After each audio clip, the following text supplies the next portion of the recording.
Hello everyone, this is Quest Quenchers here today, and I want to talk to you about Kingdom Come Deliverance 2. I am going to be doing a review right now, and I just want to say a few words at the beginning just to say overall this is like a fantastic game. I really enjoy it, and I suggest if you really want like an immersive medieval kind of like experience and a game that has some of the best parts of gaming that I've played in a long time, I definitely would give this game a shot and enjoy it. It's a slow burn in the beginning, but then it gets really enjoyable by like mid game, and it's quite long, and I quite like it. It's nice. I put in about 40 hours so far, and I've been like, yeah, I'm enjoying this game. I'm going to complete it, and it's it feels great. So what do I want to talk about first? And it's something that's really interesting to me, and it's the crafting systems. They're very tactile and satisfying, although it can take a while to make things. You've mainly got to mix potions, so you've got to take all the ingredients like your nettle, put them in the cauldron, boil it for 2 turns, and then you've got to grind your marigolds out and then pop it in the potion, and then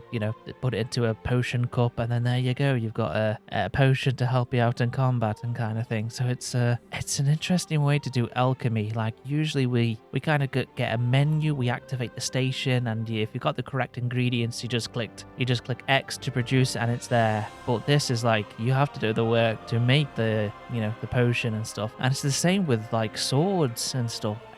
That's truly like, wow, you get to be a blacksmith, you get to, make and shape a sword and stuff like that. And, you got to heat it in the forge, take it over to the anvil, bash it out, flip it over, bash it out that way, be even and stuff, then take it back to the forge, heat it back up and do the same until Henry says it's done. And I'm not going to lie, that's a really unique experience within the game. And I've, never experienced anything like that. And it's like, wow, I want more experiences like this in different games. This is like a really cool, really cool experience. Now, let's talk about the quests. There's some quests I thought were really fun, really funny. And then there are some a bit dull one, like go here, collect that. It's a nice mixture of both. There's some like wacky kind of quest givers and stuff like that. Some funny quests and stuff. So I definitely recommend doing them all and enjoying it, no matter how much it, it doesn't feel like Henry, but still, I really enjoyed him, and it was quite funny. And yeah, I'd say the quests are probably a highlight of the game. I do enjoy them. Like I said, there are some like go here, shoot that kind of thing. They're in, your basic games really, so it kind of ticks a box. But yeah, overall, I really like the quests and the main characters and the main quest. So now characters, they are often fun and optimistic. They've got full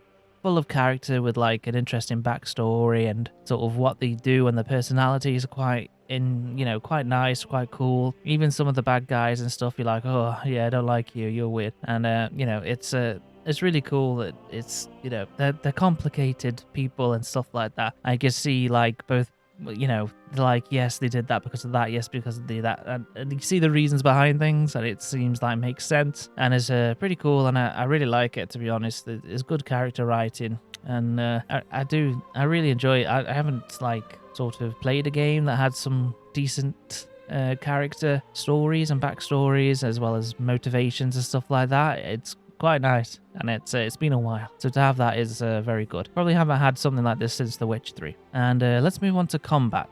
For me, this is a sore point, and for most people in the beginning. But as you play as Henry, you get better and better. You learn master strikes, and it sort of get easier and easier as you level up. And you can also practice and learn from sort of NPCs and stuff like that. It's very good. The system is very complex. Like for like master strikes, you got to make sure you're the opposite stance of the person that's in front of you, and you can counter and stuff like that. It's really cool and very tactile, and it's like, oh yeah, you've always got to be watching the enemy in kind of a way. And I think it's pretty cool. And then after a while, you get stronger and stronger, and you sort of like hack people down really quickly. And it kind of gets pretty easier the more you do that. And you get really good equipment that can handle blows and stuff like that, so it doesn't really hurt your health.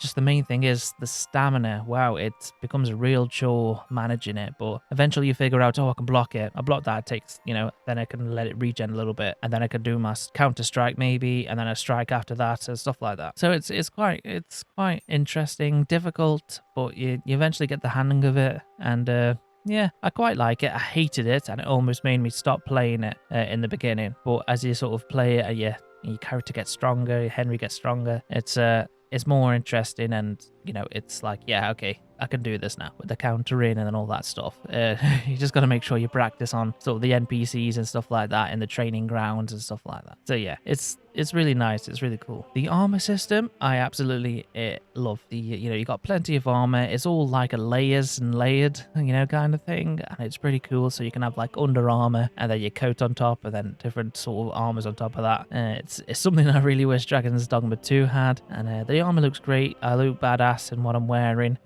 Quite scary and intimidating, which also goes into the sort of conversation system and stuff like that. So yeah, I love the armor. It looks great. The weapons, there's plenty. I personally enjoyed the swords, but if you don't like it, there's like maces, axes, pole arms, and all that stuff. Larger weapons and stuff, and they all play differently and all feel cool. There's always different ways to master them and all that stuff, and learning techniques and that kind of thing. And it's really cool. The swords feel like they hit, as well as the blunts and all that stuff. So it's nice. They're crunchy. It's good. The world and immersion is immensely great. It's probably one of the most immersive games I've played in a long time.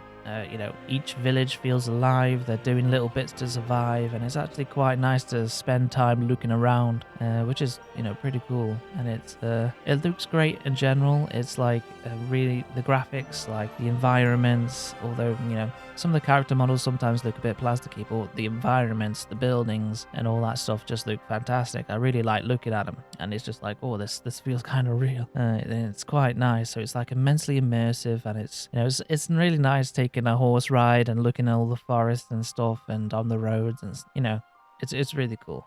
So let's talk about the leveling. You can level up via teachers or by doing the skills you want to. And some perks get blocked off when you select certain skills, perks, which I don't particularly like. I prefer if I could unlock them all and kind of like, oh, that's because I'm a master at this skill, so I've unlocked all the skills, but you can't really do that. But overall, I'd say it's an okay leveling system. It's fine. You get to select your perks and you get certain bonuses and stuff like that, and buffs to your character, and that's kind of thing. And sort of like with buffs and bonuses, like there's a hunger and sleep and all that stuff that you got to do survival mechanics. I don't particularly like survival mechanics, but this makes it like really immersive, so it works well. Like, oh, you get up in the morning, you don't have any food, you head over to the tavern, you buy food, you give some food to your dog, and that it gets more obedient and stuff like that. So you kind of create like a routine, or you can be like, oh, I'm going to stock up on certain meats, or I'm going to go out poaching and get some, stuff like that. I don't recommend poaching because I think there's like the capital crime is like being hanged. So yeah, don't do that. So yeah, but like it's the survival mechanics are okay. They're not too bad. And then when you sort of get like hurt and stuff, you've got to make sure you bandage yourself. You can take some potions to heal yourself and stuff like that. So it's for a beginner, it's very overwhelming, but eventually when you play it and you get used to it, you sort of learn the basics of potions, and you can, I leveled up my alchemy quite a bit, and I'm like, yeah, okay, so I can survive most encounters now with like bandits and stuff like that, and soldiers. So you learn a lot from alchemy in a way. So you get your survivability. You can also get like potions to like increase your stamina and stuff like that. So it's really a useful thing to go with alchemy first. And always have bandages on you. You've got to always have bandages. And yeah, so overall, I'd say Kingdom Come Deliverance 2 is a fantastic game. It's a real breath of fresh air, and in times where gaming has become too simple and boring and concerned about delivering a message instead of a game experience, and I think it really does it well. There's a lot to sort of play, a lot to do, a lot of quests, a lot of fighting, and it's just interesting how the story goes, and like things get worse and worse and worse, but then they get better and they get worse and worse. It's a fun little thing. So you're like constantly trying to do things and trying to help, or you can be different types of Henrys. So you could be the noble kind of thing, or you could be the thieving type of Henry, and stuff. It's pretty good. It's pretty cool. And overall, I'd say it's a great game, and I highly recommend you play it. If you play Kingdom Come Deliverance, you'll love the second one. If you haven't played it before, it'll feel a lot like Oblivion in the old days, so you're going to get that nostalgia kind of feeling. But eventually, it's like, yeah, this is its own game. This is like not like Oblivion. It's certainly like its own game with the crafting system, the combat, and the armor and everything. It's very unique to Kingdom Come Deliverance, and that's what I really like about it. That it's so unique, and I haven't played a game that did a crafting system like this, and nor combat. I think the closest combat system was the For Honor, but I couldn't quite get a handle on that. But this game, because it's a single player kind of game, I kind of have, and as it's honestly been a real gem of a game. I've really enjoyed it, and I'm looking forward to playing more. So I'm just doing this little recording right now, and I'm like, I want to play more. And it's a great game, and I just can't wait to play more. And that's a kind of feeling I haven't felt in a while when it came to gaming, and it's pretty good. It's pretty good from like a studio. Like most games have been playing as modded Skyrim, so it's been coming from like not official sources anymore, my gaming experiences, but to finally get in a game that's like officially, created by devs and developers and stuff that has a lot of some great stuff in it is fantastic. Of course, there's bugs and everything.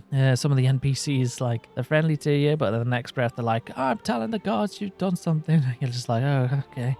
Or you can't sleep there, even though you've slept there before. So there's still those little kind of things, but eventually they'll be ironed out and moved out, probably. So yeah, overall, I'd say it's such a great experience, like really fun, and I highly recommend it. If you like first-person immersive kind of simulators, and it's like a Second Life, but it's got a really cool story. You're fighting bandits, feeling like a hero and stuff like that. It's something that I've been wanting a while. Of course, it's all in first person. There's no real third person unless you're using like the dialogue. That's kind of like in third person. So it's okay. Sometimes I can't play for long hours. Unfortunately, I always have to play something else. Really, because in first person, I sometimes it gets a bit too much for me. And with the shaky camera, sometimes when you get hit and your head moves around and stuff like that, it disorientates. But it feels really good. Like I could still play up to 3 hours at a time, which is quite nice. With other first-person games, I can't. But yeah, it's an incredible game, really fun, and I've said a lot about it because it is genuinely a great game to play, and I highly recommend it. So yeah, that's all from me. I will see you in the next one. Please like, subscribe, let me know what you think of the game, and yeah, I'll see you in the next one. Goodbye.